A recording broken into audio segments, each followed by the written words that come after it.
Hello, I'm Johnny. Today we do the IT demo how to use Microsoft Teams to call out just like a Skype. So when you log in the Microsoft Teams, then you put all the credentials from your Skype account and the password.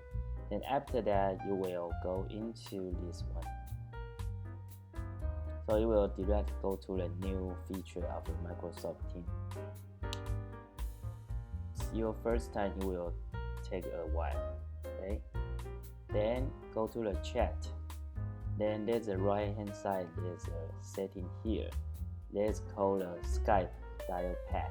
You click this one, then it will be the Skype feature. So right now you can call your country and they show your balance here.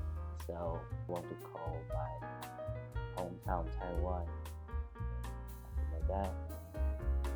Okay, thank you.